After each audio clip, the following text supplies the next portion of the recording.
Hello my fellow readers. In this video I'm going to go over 3 recent reads, and in this case I'm going to focus on 3 recent Romantasy reads and kind of go over what they are, what I liked about them, and what I recommend it.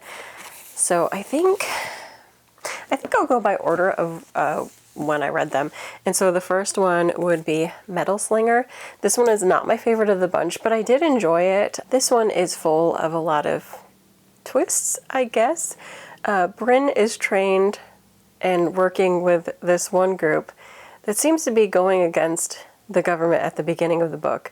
But then, suddenly, she's she's living with and learning from what would be the opposition, well, at least the prince of the opposition, and the two of them seem to be getting really closer, and then there's a big twist at the end. I don't really know what more to say about this one.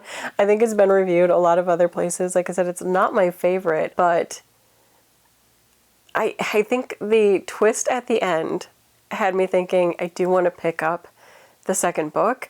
I don't know if this is going to keep a forever home with me, but I liked enough of it and just had enough of a shock at the end. I did feel that way about the Naomi Novik series, I can't remember the name right now, but the one where it takes place, the Scholomance. There we go. I did feel that way a bit about hers because every time I would get through one of the books, like I didn't super love the book, and then it would get to the end of one of the books and it would have such a twist that I had to go on to the next book. And I feel that way about this because I think a lot of the main plot points of it are just standard, you know? I mean, a lot of it's relationship heavy. There was intrigue in the beginning, like seeing the setup for her and with this other organization, but then it almost looked like that was not a good group and there was a little bit of backstabbing and betrayal there. So then you see her end up in what should be like enemy territory, but getting to know this other character and building a relationship there. And then you didn't know what to think by the end. I'll just say it like that. And so I don't know. While it's not my favorite, I do feel like I'm going to have to pick up Lightbringer, but I don't know if it's going to keep a forever home with me. Like, that's my feelings on it right now. Like, I'm intrigued enough to see what happens next, but I'm not like in love with the series. So we'll see where it goes from here. The next one, I think I'm in order here. The next one I picked up was House of Beating Wings, and this book I bought last year. During my birthday purchasing. I got this at Target. It had like the special sprayed edition one. I don't know if it had more to it that was special. I don't remember. But I picked this one up, and then it took me a while. It took me like a year to actually get to reading it. But I really liked this one. This follows Phelan, who she is half-blood, I believe. She's like is she half human? And then the other half is like fairy. So she's looked down upon by most of the people around her because of being a half-blood. And she's very close to the prince of the kingdom. He's like her first love. She adores him. But realistically, they're probably not made for each other because he has roles as a prince, and then also just because she's a half-blood, like they'll look down upon that. So in a whole slew of events that happen, she actually ends up getting kind of pursued and flees and ends up with this crow companion. And the crow companion, I think they're trying to save the kingdom, so they have to go about and find these crow statues and destroy them in order to free the crow. I feel like I'm going to do this disservice. It's a lot more engaging and entertaining than what I'm saying. But the banter between her and the crow is just so much fun. And you can tell that there's more depth hidden there. Like something else is going on below the surface, and you can tell. And it does come about by the end.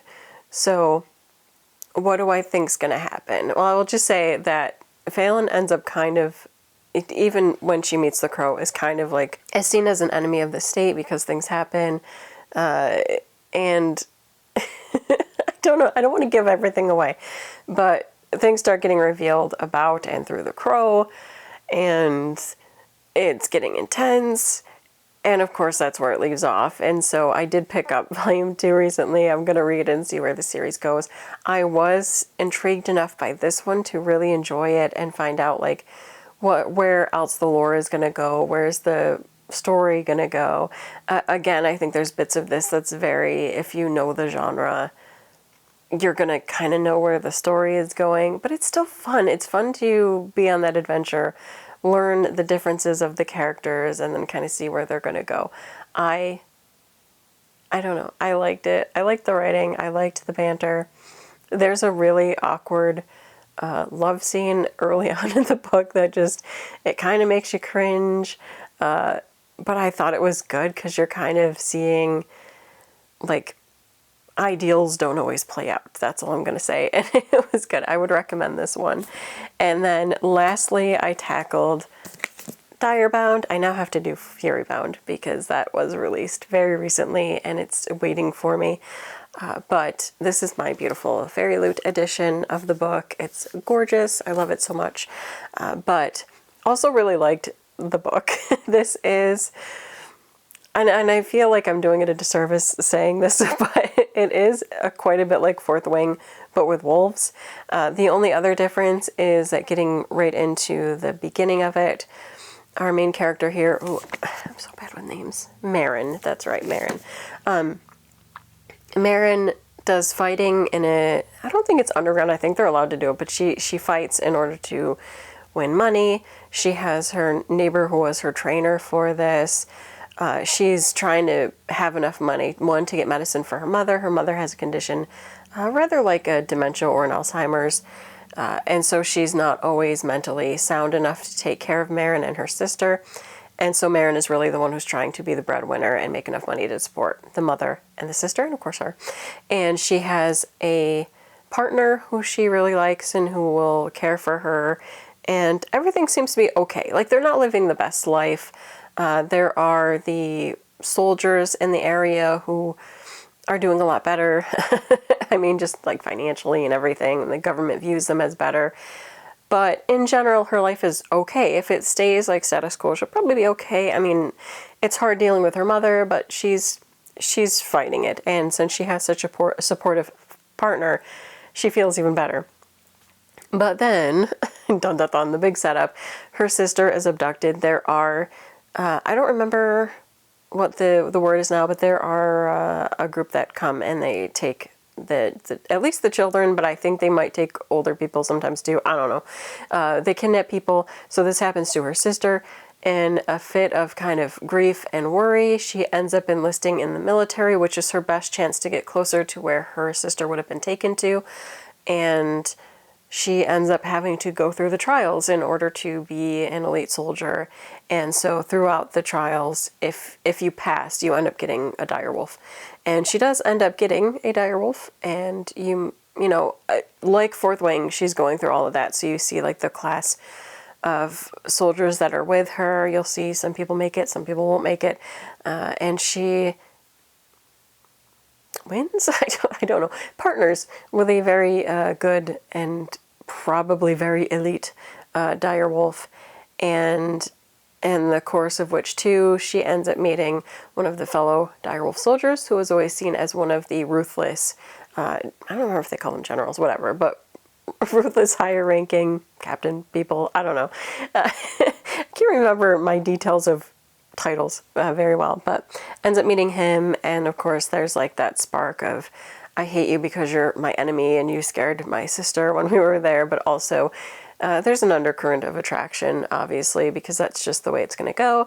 And so that sets up kind of, oh, and there's also a big surprise reveal that I cannot talk about because I don't want to spoil it. I feel like you have to go in and you have to discover it, but there's a surprise reveal that happens, and more surprise reveals. It's full of them, and it's so good, and it's thick, but I really felt like it went by very quickly. Like, this is a big book, but I feel like I zoomed through it. I was enjoying my time in it. I like the wolves. Like, there's two things. I like dragons and I like wolves. I also like foxes, but foxes are usually like the cute companion characters, whereas if you have like the wolves and the dragons, you know that they're going to be like fighting companions. And I thought this was super good. I love Fourth Wing, and I like Direbound. I am in it for this. I can't wait to get my special edition of Fury Bound. Right now, the Fury Bound that I have is the audio, but I know that my Fairy Loot matching edition should be coming soon. And I look forward to it because I can't wait to see what happens next. I want to see relationships go on. I want to see like what she chooses, how she's going to go. Again, there's like shocking reveals in here that just make me want to see like what happens next. And I am pulled in enough. I would definitely recommend this one to fans of Fourth Wing, but in Romantasy in general, I don't think you're going to be let down by Direbound. And again, I would say the same. Actually, I'm going to say the same for both of these as well. Like, even though, like I said, I don't know if Metal Slinger will stay on my forever shelves, I liked all three of these to where I was engaged with the story. I thought the characters were good. I was in it enough. I always like a good twist, and all of these had like a good twist in it. At least one, because Direbound threw a couple. And Metal Slinger did too, but not as big. Not as big as Direbound. I just had a good time with it.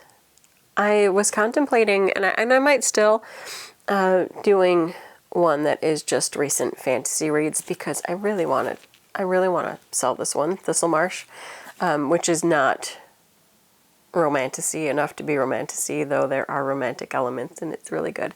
So who knows, I'll probably be back at some point with maybe just more general fantasy, but that was my take on these three Romantasy titles, and I would recommend them. You can let me know, of course, if you have read them already, or are you looking forward to reading them. I think the one that, nobody's really out there hearing about is probably House of Beating Wings, but I would say check out this series if you can. I very much enjoyed it. I think this may have been self-published before this release, but I'm not 100% sure. I would, however, now recommend this one. So the second book is now re-released, and then I think the third and fourth will be out later this year. So get on this one. And that is it for this video. Until next time, bye.